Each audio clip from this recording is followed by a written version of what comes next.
What's up everybody, Chris here, and I wanted to talk a little bit about the state of Xbox first-party games. So today is November 9th. This is when God of War Ragnarok is releasing on the PS5. Cannot wait to play it. I talked about that in a recent video. It's probably, or definitely actually, it definitely is my favorite PlayStation series. So I've been looking forward to this for a long time, like a lot of people have. Can't wait to jump into that later today, actually. But it got me thinking, what is Xbox doing, right? So what's kind of the current state of first-party games on Xbox? What does that look like? I came across a really good article on clutchpoints.com. I'll actually link that in the description below that just kind of goes through some of the first-party titles that are in development.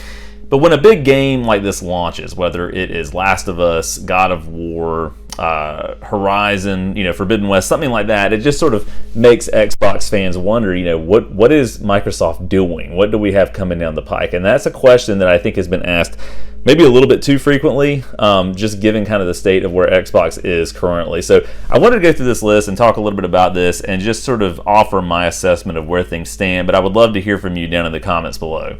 Hey, as always, if you're enjoying this video, please be sure to give it a thumbs up and please be sure to subscribe.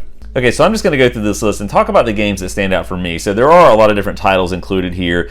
But again, because it's kind of lengthy, I want to just sort of whittle this down and talk about the games that I think would really get people excited about Xbox, would get them, sort of thinking about the first-party progress that the studios are making that are coming just to Xbox consoles and Game Pass. So I guess really Xbox and PC, depending on how you look at that.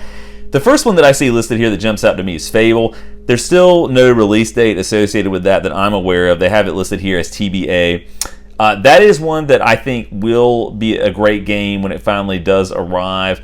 I didn't dabble a whole lot in Fable when it was on the original Xbox, and I think there may have been a title or two that was on the 360, but it sort of faded away. But when they announced it again, it sort of seemed like there was this resurgence of Microsoft investing in some of these bigger titles. But as it currently stands, it is something to get excited about, but it probably is a very long way off.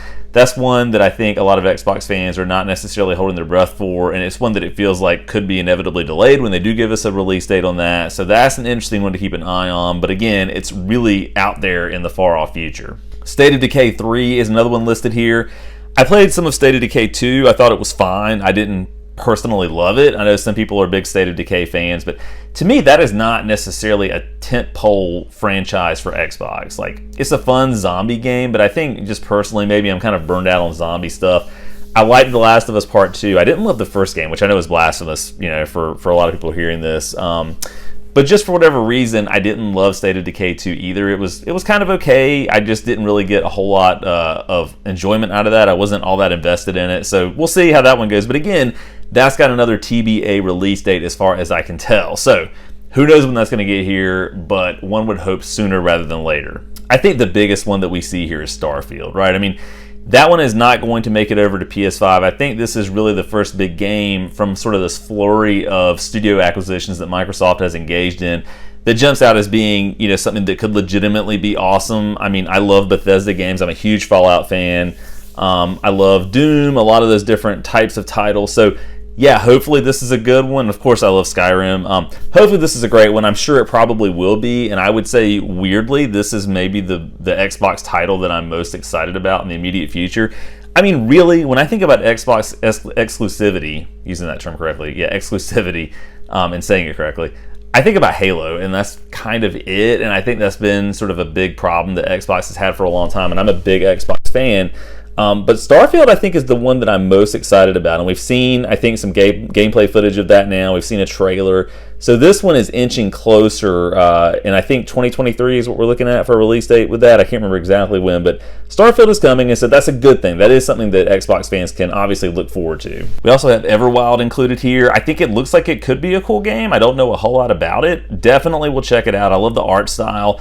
I see that it's a Rare game. I usually enjoy what they're able to put out there. Obviously, I'm old enough to remember when Rare was sort of a Nintendo 64 thing, and you had all those great games that were coming out during that era. But yeah, that's one I'll check out. But again, it's not reaching the same heights of something like God of War when we talk about first-party games. So we'll see. Maybe it'll be one of those surprise titles that just sort of blows people away. I am excited about it, and we'll certainly play it. It'll be on Game Pass, I'm sure, of course, because it is a first-party title. But as of right now, we don't have a release date for that yet either. Then we've got Hellblade 2. That one is one that I think probably will go over well with a lot of fans. I played Hellblade 1, didn't quite finish it. I need to go back and actually get through that. That's one of those games that I meant to finish and just never did for whatever reason. I liked it, didn't necessarily love it. Hopefully this is a great one too. I think Hellblade actually is one of those franchises that does kind of stand out, as far as the more notable offerings for Xbox specifically. So hopefully it ends up being a great thing, but we'll definitely check that one out for sure. I see the Outer Worlds 2 is listed here. I played some of the Outer Worlds 1. Yeah, it was fine, Again, I'm in this I guess stretch of gaming where a lot of things are starting to feel kind of the same to me, and for some reason I just didn't get sucked into the Outer Worlds 1. Maybe I'll go back and revisit that one, because you would think if I enjoy something like Fallout, that kind of thing, I would really like this, but this is another to be announced release date type of game, hopefully in the not too distant future, but we'll see what ends up happening there. And so that's kind of where we're at as Xbox fans, right? I mean, you've got Starfield and some other things kind of floating around out there, but it feels kind of light otherwise in terms of first-party games that we have to look forward to. And it's just one of those things that Xbox has been dealing with for a long time. They just have not managed to hit kind of a steady release date clip with really big tentpole franchises to get the same kind of draw from a first-party perspective that Sony has. Now again, Game Pass is one of those things that I think has helped propel Xbox, and they've been a lot smarter with their hardware strategy with the Series S, the Series X, as they sort of transitioned away from the Xbox One in that sort of next-gen time frame. But I'm really hoping as the next couple of years go by, things are going to look better for Xbox fans. Again, I want to see it do super well. I love the platform. Of the two next-gen systems, I actually love my Series X the most. I like the UI. I like Game Pass. That's one of those things that I keep coming back to. I do sometimes feel that it's hard to find something on there that I love to play, but there's a wide variety, and that's the nice thing about Game Pass. You can pick something up, check it out. If you don't like it, delete it. No harm, no foul. But I really want to see the Xbox continue to grow and succeed. But anyway, let me know what you think about the first-party lineup for Xbox down in the comments below. And as always, thanks for watching.